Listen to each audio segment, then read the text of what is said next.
10월 17일 월요일 아침 요한계시록 4장 5절부터 11절을 저하고 나눠서 교독하겠습니다. 여러분이 짝수절 읽어주시면 되겠습니다.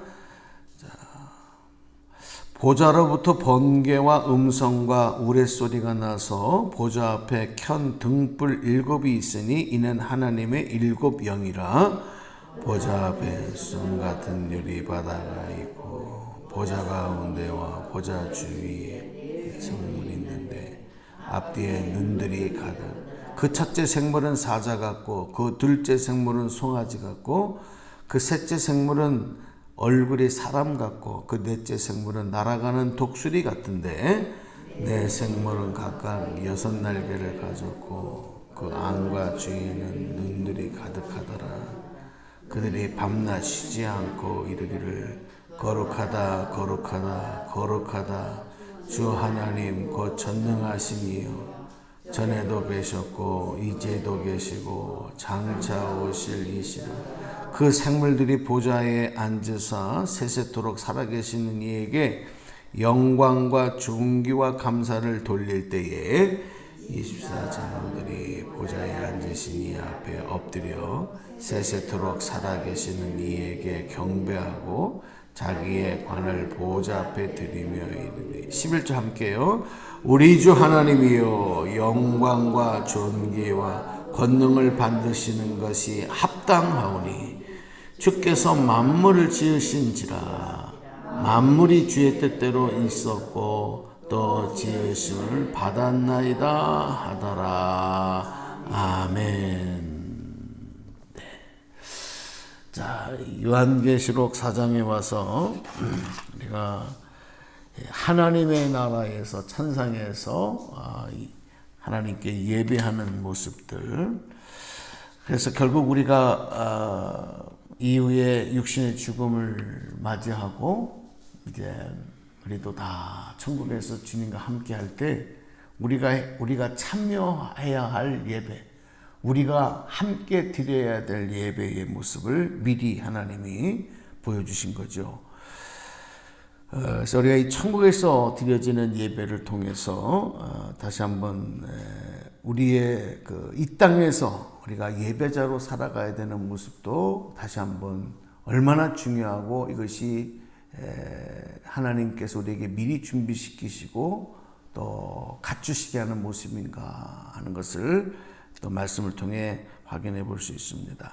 지난 금요일날 이 요한 사도가 환상 가운데 하늘의 문이 열리면서 하늘로부터 들려오는 소리와 또 정말 감동적인 장면들을 보게 되는 이제 그런 모습들이 이제 기록이 되고 있는데 우리가 지난 3장까지의 내용을 보면 7 교회를 향해서 주신 주님의 말씀이 쭉 기록이 됐어요. 그러니까 이제 그 말씀이 끝나고 나서 이제 4장이 되면서 지금 이런 내용을 보여준단 말이에요. 그러니까 결국 우리가 또 연결을 해보면 교회들에 대한 주님의 피값으로 세워진 교회의 칭찬과 책망의 말씀을 주시고 난 다음에 예배를 말씀하신다 이렇게 얘기하는 것은 결국 교회의 존재 목적도 예배다. 이 땅에서 하나님 앞에 드리는 예배를 위해서 주님이 하나님이 임재하시고 거룩한 장소가 되고 또 택함 받고 구입을 받은 성도들이 주의 이름으로 하나의 공동체를 이루어서 이 땅에서 하나님 나라에서 이루어질 일들을 미리 연습하고 실행하는 그런 처소로서 교회로 삼으셨다 하는 것을 우리가 또 연결해 볼 수가 있죠.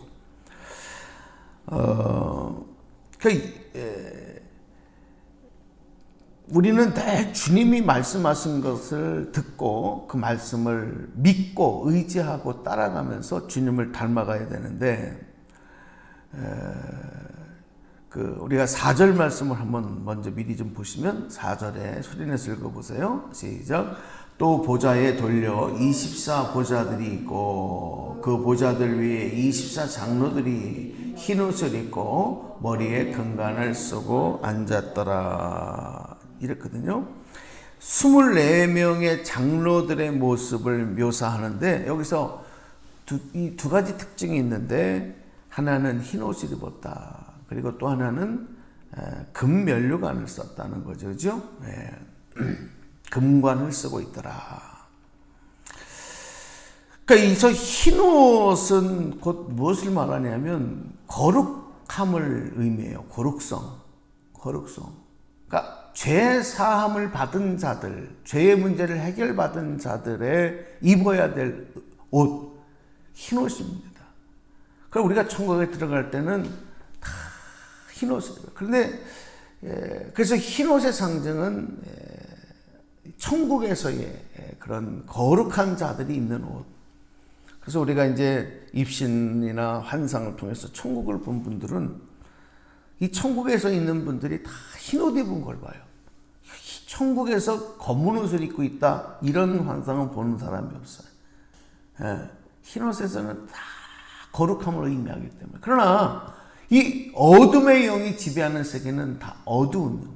그래서 뭐 저승사자 그러면은 이건 성경적인 건 아니지만 예를 들어 저승사자 그러면은 저승사자가 흰 옷 입고 오잖아요. 시커먼 옷을 입고 오게는 거고. 그러니까 이 검은 것은 죄를 상징하는 색이잖아요. 그래서 그러는 거죠. 또 금관을 썼다, 금면류관을 썼다라고 하는 것은 영화로운 하나님이 주시는 영광, 하나님의 우리에게 허락하신 그 영화로움을 상징하는 것이기 때문에 자, 이 거룩함과 영화로움이라고 하는 것은 결국 천국에 있는 이미 24 장로들의 모습에서 보여지는 모습이지만 결국 그것은 누구의 속성이 있냐면 하나님의 속성이에요. 하나님은 거룩하시고 하나님은 영광을 받으시는 합당한 영화로운 분이신 줄로 믿습니다. 그러니까 하나님과 함께하는 거룩한 곳이기 때문에 그러한 모습을 성도들도 또 천사들도 갖추게 되는 것이죠. 자, 그러면 예배를 지금 얘기하면서 이런 말씀을 드리는데, 그럼 예배는 뭐냐? 예배는 우리가 하나님 앞에 나아가서 하나님과 함께하는 거예요.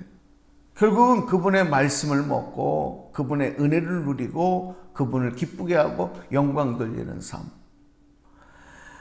그래서 하나님의 임재가 있는 곳에서는 우리가 해야 될 일은 하나밖에 없어요. 하나님의 임재가 있는 것은 그분에게 영광을 돌리고 그분의 거룩성, 거룩함을 찬양하는 일밖에 없어요. 여러분, 하나님께서 이스라엘 백성들에게 지금 교회 모형인 성막과 성소를 짓게 하시지 않습니까?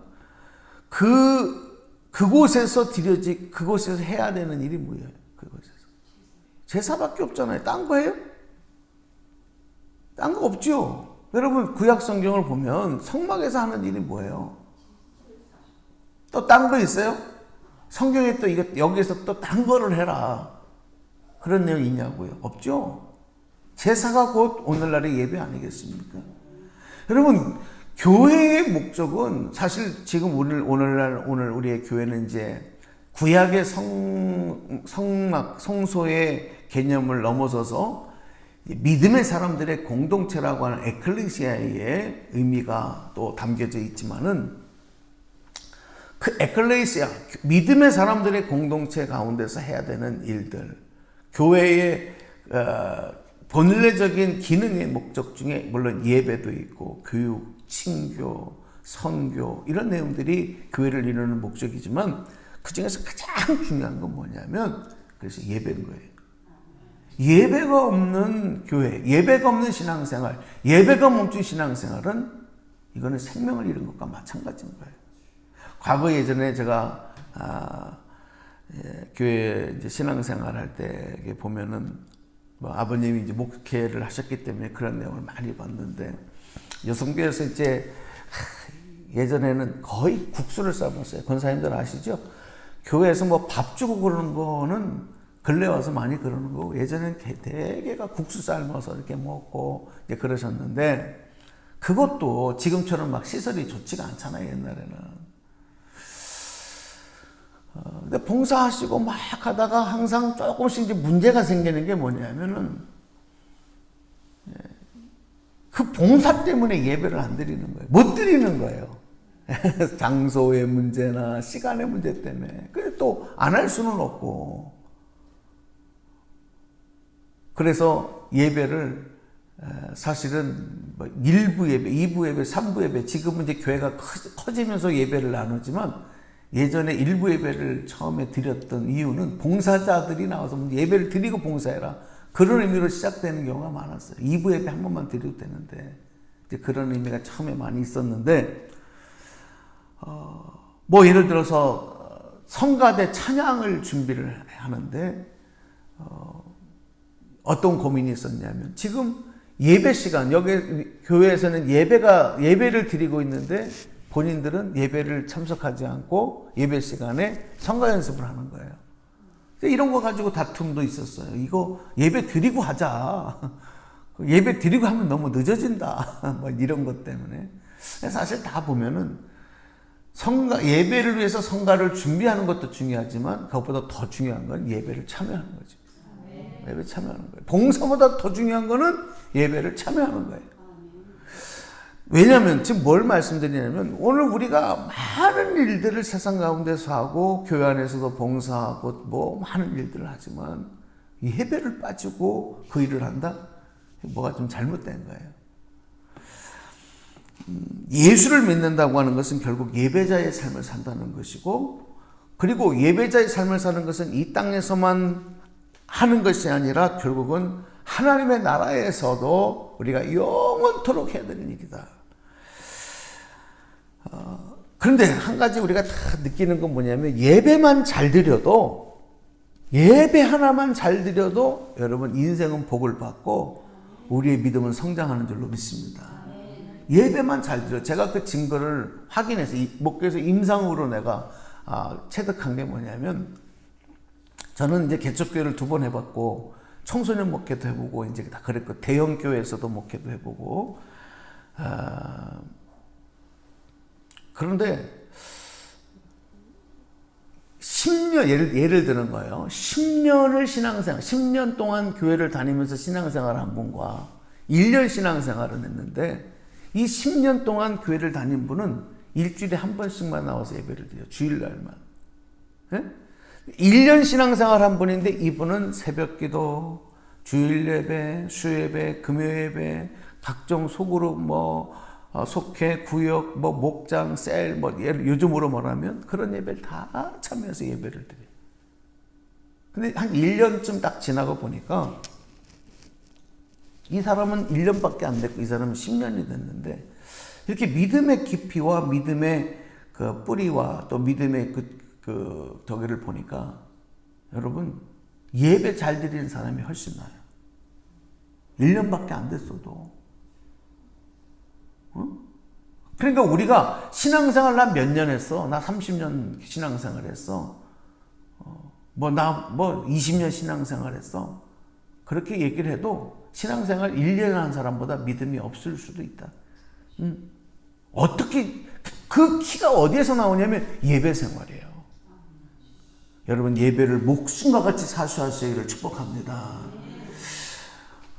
우리 지금 한국 교회가 코로나 이후에 지금 엄청난 이런 포스트 코로나의 위기를 맞고 지금 교회가 다 회복돼 가는 것 같아도 그렇지 않아요. 밑에서는 지금 엄청난 변화가 일어났어요. 그 이유 중에 대표적인 게 뭐냐면 예배가 막혔기 때문에 그래요. 다른 거 없습니다. 예배가 중단됐었고 예배가 막혔고, 또 교회에서는 예배를 드리지만 성도들이 온라인 예배를 드리면서 예배에 대한 중요성과 참여하는 마음들이 흐트러져 버렸어요. 이게 지금 굉장히 큰 영적 위기를 초래하게 되는 결과예요. 그렇다고 그러니까 지금 어쩔 수 없는 그런 상황들이 그렇게 만들어 버린 거죠. 이거를 우리가 회복하기 위해서는요, 몇 배의 노력이 필요합니다. 자, 예배는 뭐냐? 우리 10절, 11절로 내려와서 말씀을 좀 볼게요. 10절, 11절. 시작. 24장로들이 보좌에 앉으신 이 앞에 엎드려 세세토록 살아계시는 이에게 경배하고 자기의 관을 보좌 앞에 드리며 이르되 그랬어요.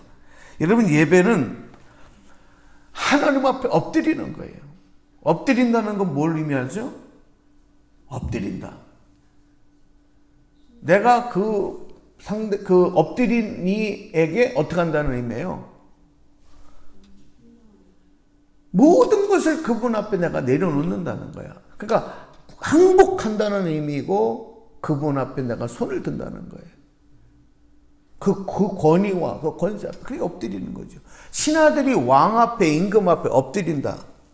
그 뭐예요? 나이가 많은 70, 80 된 신하도 예를 들어서 뭐 10대, 20대밖에 안 된 왕인데도 불구하고 그 앞에 엎드려요. 그 엎드린다는 의미가 뭐예요? 그 권세, 그 권위 앞에 내가 항복, 내가 모든 것을 다 높여드리고 내가 낮춘다는 거죠. 그게 엎드린다는 의미예요. 우리가 하나님 예배라고 하는 것은 하나님의 권세, 하나님의 권위 앞에 우리가 순종하고 그분의 권위를 따라가겠다는 복종의 의미인 거죠. 예배는 그런 것입니다. 그래서 그 의미가 뭐냐면 오늘 말씀에도 나오지만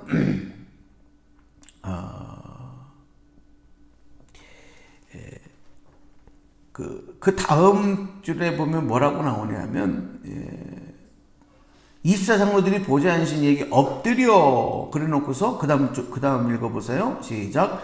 세세토록 살아계시는 이에게 경배하고 그 다음에 뭐라 그랬어요?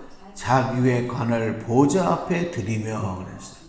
자기가 썼던 관을 보좌 앞에 드려요. 여러분이 찬송 몇 장이더라? 찬송에 보면 이런 찬송이 있어요. 면류관 벗어서 주 앞에 드리세. 그 찬송 있죠? 이거 뭐 하는 거예요? 여러분 이 찬송 부르면서 의미를 아세요? 면류관 벗어서 주 앞에 드리. 이게 뭐예요? 면류관을 주 앞에 드려. 이게 예배입니다. 하나님의 권위 앞에 내가 엎드리고 내가 썼던 영화와 모든 것들을 하나님 앞에 드리는 거예요. 나의 모든 걸 드리는 거예요. 내가 썼던 인정하시고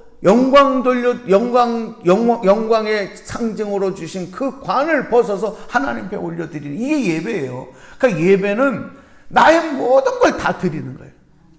할렐루야. 예배는 드립니다. 자, 구약의 제사를 보면 여러분 우리가 드리는 것 중에서 가장 최고, 최선이 뭘 드리는 거겠어요? 생명 드리는 거잖아요. 그죠?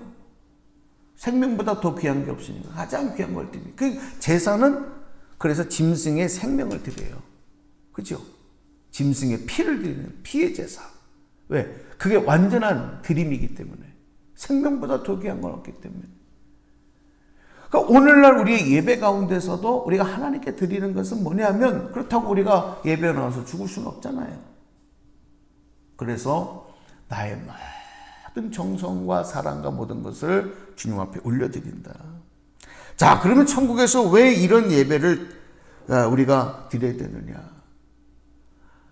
하나님께서 모든 걸 우리에게 주셨기 때문에, 가장 귀한 것을 주셨기 때문에. 그 가장 귀한 게 뭐예요? 하나님에게 독생자 예수님의 생명이에요. 그 생명을 주심으로 우리가 구원받고 우리가 하나님의 나라에서 예배자가 되는 거기 때문에 이런 일들이 이루어진다는 거예요. 오늘 조금 드려야 될 내용이 많지만 시간이 돼서 내일 조금 더 보충하도록 하겠습니다. 엎드린다는 의미에 담겨있는 내용들이 좀 더 있고 드림의 내용이 좀 더 있는데 자, 이건 내일 좀 말씀을 드리고, 자, 오늘 중요한 거는 오늘 여러분이 이 시간에도 예배자의 사명을 감당하는 거다. 예배 중에는 기도가 또 있기 때문에 그래서 우리 내일 그 본문을 좀 한 번 더 보시면서 오늘도 주님 내가 예배자로 살아가게 하신 것 감사하고 예배자의 사명을 감당하게 하시고 이 땅에서 천국의 예배를 미리 연습하고 실행하는 이 축복을 잘 감당하게 하여 주옵소서. 그를 기도하며 나가는 여러분 되시기를 주님의 이름으로 축복합니다. 기도하겠습니다.